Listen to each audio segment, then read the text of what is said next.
Hi, I'm Rowland with Money and Markets TV. To paraphrase a question that every parent dreads, where do exchange traded funds come from?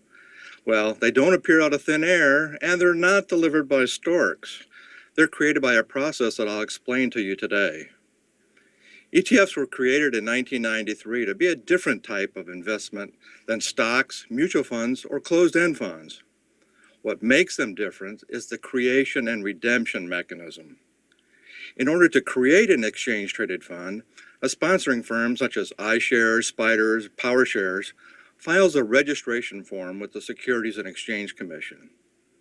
The SEC approval technically brings the ETF into existence, but it's still just an empty shell at that point. It has no public shares. That's where the authorized participant comes in. The AP is typically a financial institution that has a special agreement with the ETF sponsor. It assembles a portfolio of the appropriate stocks in exchange for shares of the ETF. Notice that no cash has changed hands in this share creation transaction. The AP simply traded shares of stocks for shares of an ETF. The AP now takes the new ETF shares it received and sells them to other investors on the open market. This creation redemption process keeps the market price of the ETF from getting too far above or below its actual net asset value, or NAV. If the ETF's price falls too far below its NAV, the AP will buy shares and exchange them for the higher priced stocks within the fund. When the ETF is trading higher than its NAV, the opposite occurs. These are often called arbitrage transactions, and they are part of what makes ETFs unique. If you're buying shares of an ETF on the stock market, you'll probably have to pay slightly more than its net asset value, and you'll receive a little less than the NAV when you sell your shares.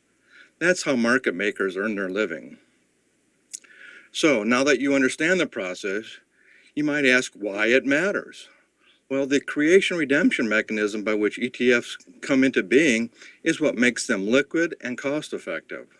Without it, ETFs would be very much like those old closed-end funds that routinely trade 10% above or below their NAV, and sometimes even more. We got a real-world demonstration of this in just the past few weeks. The Egyptian stock market closed on January 27th when violence broke out, and stayed closed until last week. This meant big trouble for the Market Vector's Egypt Index ETF.